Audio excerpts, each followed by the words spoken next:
Yan, pinuntahan po muna namin Phase 4 dahil si Chichi ay basis at saka dalawang scaffolding pwede Phase 4 yung mga kailangan nila ron. Si Ricky, good morning. Good morning. Yan, dala-dala naman natin na PVC. Magkaroon sila ng extra time ng araw.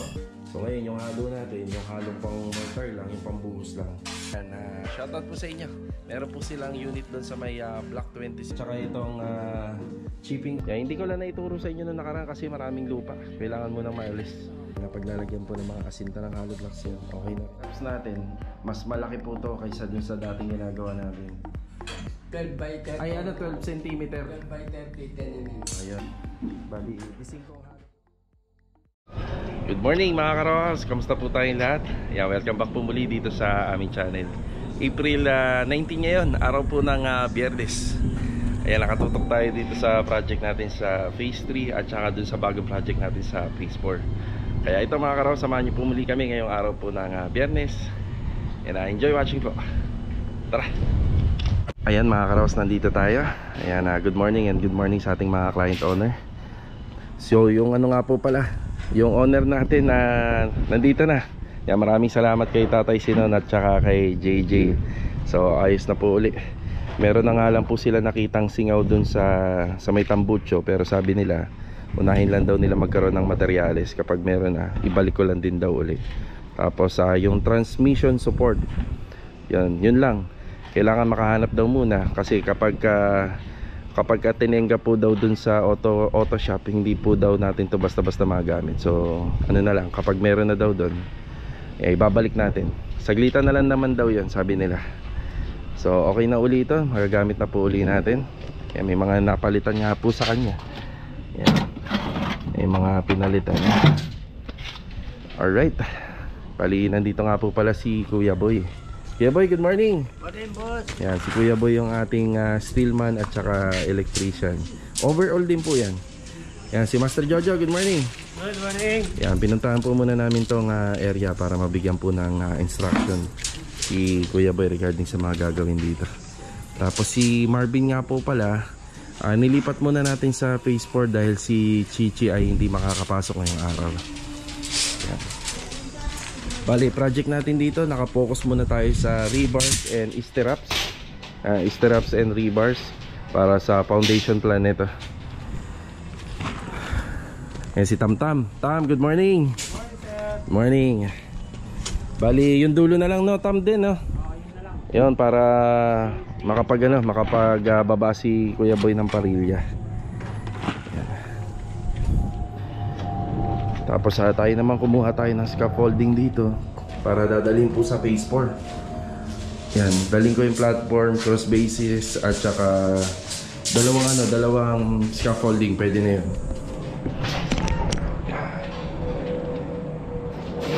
Yan, pwede na po ito. Ito lang ay tatabtapan pa kasi dulon-dulo tayo sa sukat. Ang kulang pa po yun, yung dulo. Tapos dito naman binabawasan muna ni Tamtam. Hindi pa muna tayo makakapagpahakot ng lupa. Ayan, ang dami na uli. Gawa ng alalay tayo, baka wala tayong maibalik.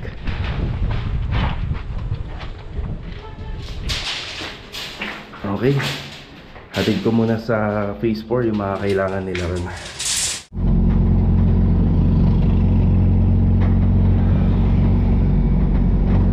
Bago tayo dumiretso sa Phase 4, bibili muna tayo ng elbow. Mga elbow fittings para sa sanitary line at saka PVC pipe.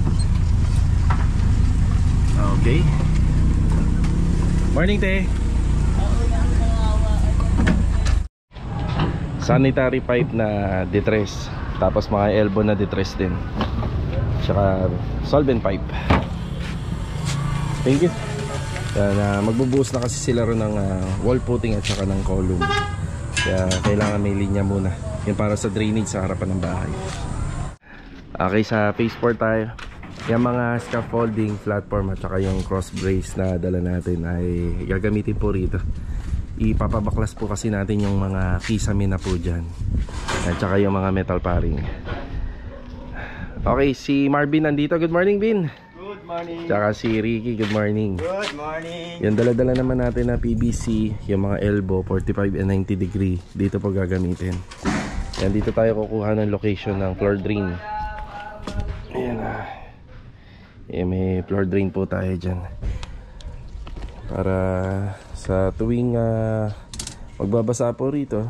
Isang mahabang floor drain yan simula sa poste hanggang dyan sa kabilang poste. Hindi na po aagos yung tubig dito. Sa tuwing magbabasa naman sila, pero kapag umuulan, rekta talaga, basa po ito. Dinala sa labas. Magpahakot na kaya tayo, Rick? Pa-schedule na tayo. Ayan na. Medyo ano na. Para sa susunod yung buhangin natin sa ano, sa harapan. Ayan, ipapahakot na po natin to para kahit papano naman ay mabawas-bawasan po yung tambak ng lupa. Okay, bali dalawang poste, bali 150 lang po yung pinaka final na height nya hanggang sa matapos. Tapos C-beam, ayan yung C-beam natin. Tapos yung parilya nandiyan na rin. Ayan, tapos may dala tayong thermite solution, yung sulignum. Ayan, sila nang bahala magano rito, magsaboy, pantanggal ng ahas. Pantaboy ng ahas. Ayan, dito na lang sa taas.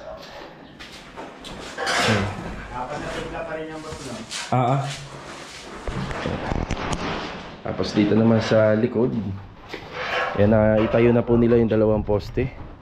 Bali yung C-beam na lang natin dito at saka rito sa may mahabang part ng wall putting na wala pa. Ayan, okay na rin. So sa parilya, syempre may bato para hindi rekta nakadikit sa hindi rekta nakadikit sa lupa. Yan, dinala natin yung scaffolding para may tuntungan sila rito. Magkaroon sila ng extra time ng araw, bali pinababaklas ko na po ito. Yan, tapos pati lahat yung metal paring, yung wire, tanggal lahat kasi babaguhin po natin yan. So ngayon yung halo natin, yung halong pang mortar lang, yung pambuhos lang, may kasamang graba, simento, buhangin. Tapos yung pag-apply naman po ng ating Sahara o waterproofing compound kapag lagpas na po sa natural ground level yung CHB. Ito nga po pala, medyo may adjustment kami dito. Yan, sa tansi namin, medyo maluwag pa yung kabila para makapagbuhos pa kami dahil mataas po itong lupa ng kapitbahay. Yan, panigurado, magmo-moist po yung bandang part ng hollow blocks natin dyan sa tuwing umuulan. Yan yung ginawa naman namin doon sa kabila, doon sa project phase 3. Buhos po simula rito. Yan, simula dyan, 1 metro simula sa natural ground. Yan nga lang, may budget po kasi doon. Ito, magagawan pa naman natin ang paraan dahil hindi naman ganun kataas yung inangat ng lupa rito. So ang gagawin natin dito, bali bubuhusan na lang po natin yung part, yung excess na may hukay para sa protection na rin po ng wall. Kasi ito pong back extension area, yan po ang magiging kwarto. Ito, yan ang magiging kwarto. Kaya may mga plano pa kami gagawin dyan sa ceiling dahil patatagusin natin yung copper tube line papunta po dun sa taas. Yan, sa taas, sa ceiling, yan papunta sa labas. May tubig naman kayo rito? Meron pa. Yan. At madami pa. Mabigat-bigat pa. Yan. So yan muna sa akin. Sana ganyan lang, kita nyo. Ganyan lang, nakakahilo kasi talaga yung sobrang init kaya to si Chichi napaka-absent. So ito lang muna yung update nila rito. Tinatapos lang yung ating mga bakal, yung forma. Kapag natapos na yan, bubuhusan na. Pero bago magbuhos, mag-apply muna ng sulignum. Tapos wala naman tayong alay dito, yung minsan tinatawag na padugo. Kaya dire-diretso po. Yan, pagkatapos po ng makapagbuhos ng mga puting, wall and column puting, bali pwede na sila mag-asintada according dun sa mga matitigas na part ng mga wall na iaano po nila, mabubuhusan po nila. Maganda rin po kasi yung pagkatapos ng buhos asintada para dikit na dikit. Pero conforme, ginagawa yun, depende sa sitwasyon. Rick, yung mga dowel sa sa wall putting, yung mga dowel eto dito lang tayo, wala? Meron po yata, pero maliit lang. Maliit lang, pero hindi yan sagad na mataas. Ayan, meron tayo dyan kasi may asinta rito. may asinta pa rin ng hollow blocks para matibay, hindi gagalaw. Bago tayo umalis, kukunin namin tong baluktutan namin. Ayan. Tsaka ito, mga pambend. Tsaka yung mano-manong pambend, yung tubo. Ito. Yan, meron standard na nabibili na pambaluktutan. Yan, nag-iipon lang ako para mas maganda. Pero sa ngayon, ito muna. Maraming nabuong bahay na to. Legend na to, legend. Pero yung iba kasi nito, yung may bearing, maganda yun. Mas maganda yung pambaluktot. So sa ngayon, yan na muna, tsaga-tsaga. May kamahalan din kasi yun. Galing na ako ng Metroville kanina. Yan, nandito tayo sa Tercel Hardware. Pumili tayo ng cut-off. Yan, para magagamit natin doon sa phase 3. Yan, meron pa naman tayo natira doon sa cut-off natin. Yan, bigyan na natin doon sa nagpapagawa. Kasi ito, additional. Tapos bumili tayo ng alambre. Isang bugkos na to. Parang nasa 20 to 22 kilo to. Yan, hanggang siguro matapos na yung project natin doon sa mga structural doon sa phase 3. Baka kung magkulang, konti lang siguro. Yan, bali ang total na binili natin dito is 1,360. Ihatid natin yan kila Kuya Boy at saka kay Tamtam. Tara. Dito na tayo sa phase 3, pero kanina dumaan po tayo ng phase 4. Nakipag-meet po tayo kay Ma'am Margie and Ma'am Jenlyn. Ayan, shoutout po sa inyo. Meron po silang unit doon sa may Block 26 dito po sa phase 4. Yan, sana matuloy po kami. Okay, ito yung mga binili natin. Yan, bala ng cut-off. Tapos yung ano po, itong mga alambre. Tapos kanina kinuha ko na rin yung extension natin at saka itong chipping gun na laging kasama po ni Kuya Boy sa trabaho. Tapos ito yung mga galing sa phase 4. Yan yung baluktutan. So ito na po yung ating mga bakal, bali 10, 12 at saka 16mm. Yan po yung ibebend po ni Kuya Boy lahat dito. Mamaya ipapaliwanag natin. Ayan si Tamtam. Kailangan po malinis po yung ano natin. Malinis at saka sakto sa lalim. Tapos lahat dito sir, no? Meron pa yan dyan, Tam. Kasi may ano tayo rito eh, may wall putting. Yan, hindi ko lang naituro sa inyo nung nakaraan kasi maraming lupa. Kailangan mo nang maalis. Parang hindi nagbago yung lupa natin, Tam. Ganyan pa rin ha. Nakakutan na ng dalawang ano yan, truck. So, asikasuhin nila rito. Poste. And, mga ano muna, mga bakal para sa poste, parilya, tie beam. Maya maya tanghali na rin.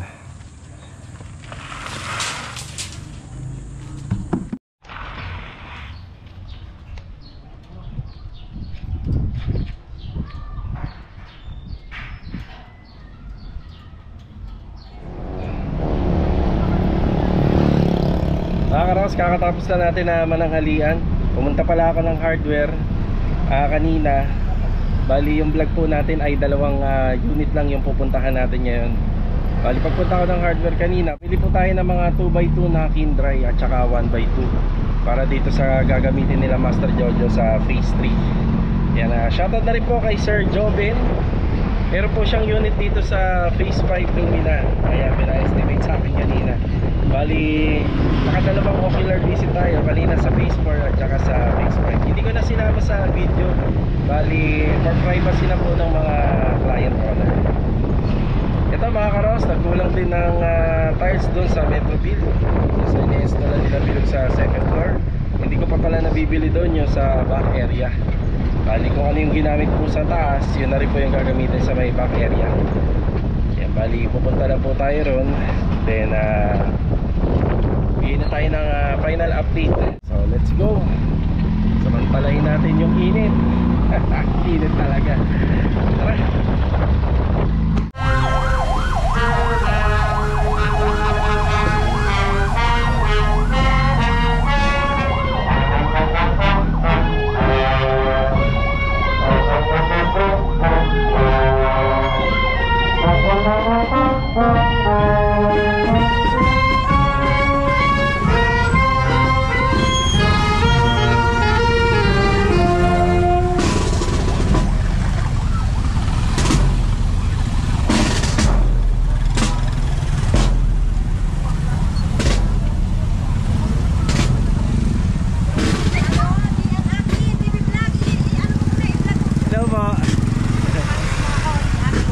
Ingat po, ingat, mainit. Yeah.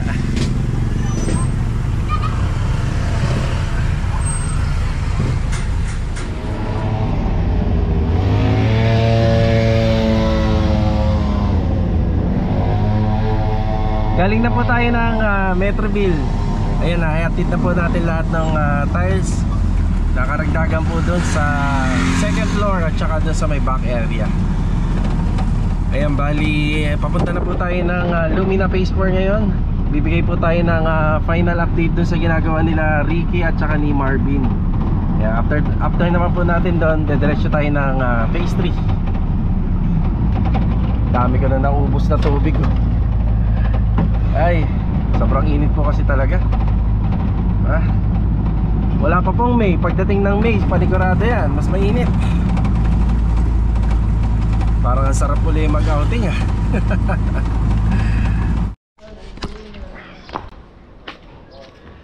Okay, dito na tayo sa Phase 4.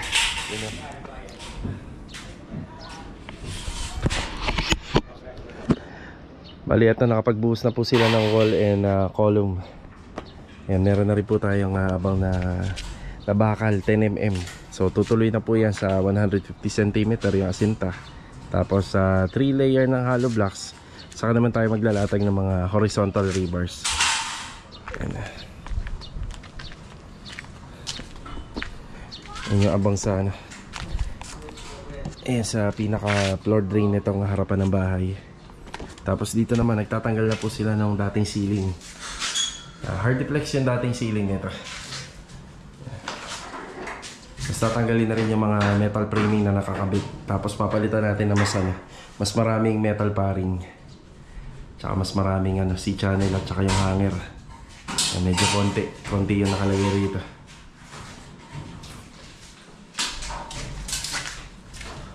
Ayan, sa back area ganun din. Nakapagbuhos na rin dito. Ayan, nakaset na po yung ating dalawang poste. Tapos yung ating mga vertical dowel na paglalagyan po ng mga asinta ng hollow blocks yan, okay na rin. Yan, naka-anil ito dun sa C-beam. Yan po yung purpose niyan.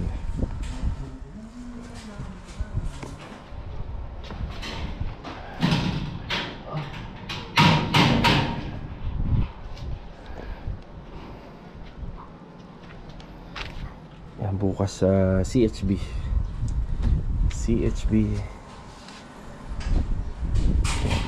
Mga ano lang to, ang kaya natin dito 6 layer or 7 layer, 6 hanggang 7.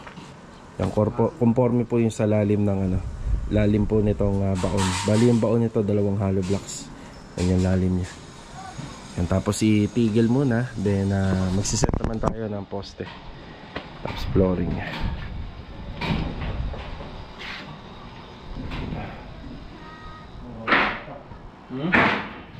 Urong.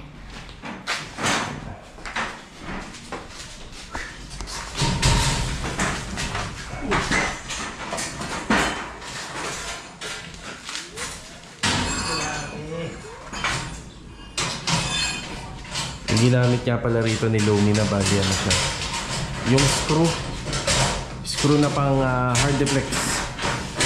Yan yung mga ginamit nila rito. Tapos naka double clip din. Tapos kanina nakapagpahakot na rin po tayo ng panambak. Yan, medyo malinis na. Yung mga follow up na buhangin natin baka dito na lang, dito banda, para hindi na masyadong malayo pa.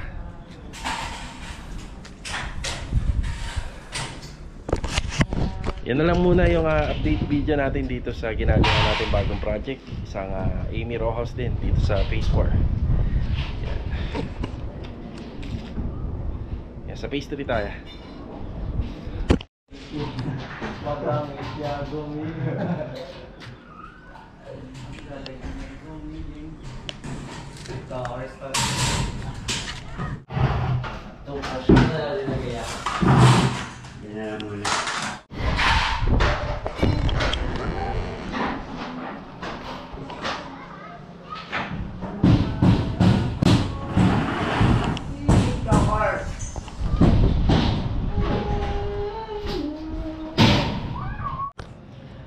Yan, dito naman tayo sa Phase 3. Yan, magbigay tayo ng konting update dito bago matapos yung ating vlog. Unti-unti na po nababawasan yung mga bakal natin. Bali 10mm combination at saka yung 16mm. Tapos sa excavation natin sa column, ayan, halos okay na. Okay na po to. Ayan, ayos na. Meron din tayo rito kasi magkakaroon tayo ng partition po dito. Magiging kwarto po kasi itong area na to. Ayan, magiging kwarto.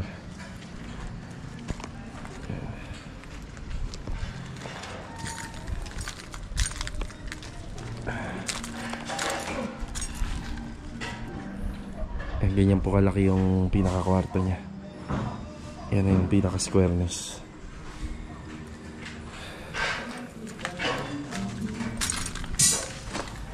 Bali yung binubuo ni Kuya Ben dito, yung ST-wraps natin, mas malaki po to kaysa dun sa dating ginagawa natin. 12 to, ano Kuya Boy, no? 12 inches. 12 by 30. Ay, ano, 12 cm. 12 by 30, 10 mm. Ayun, 10 mm. Bali, 12 by 30 cm. Yan, yung unang binubuo namin dati na minimalist, 10 by 30. Yan. Bali, 5 hollow blocks kasi yung gagamitin natin dito. Ayun, ganyan kalalaki. Kasi ito yung sa pinaka coating. Parilya. 16 mm naman to.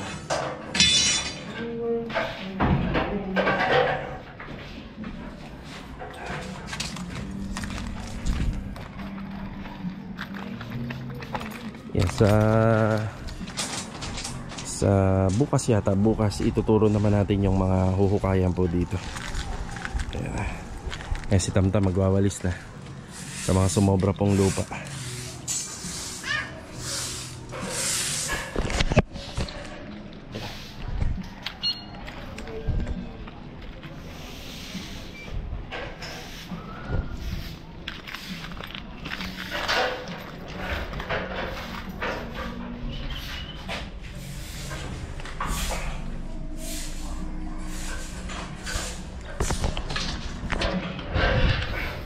Bali ito mga karos, hanggang dito na lang po muna yung vlog natin ngayong araw po ng Biyernes.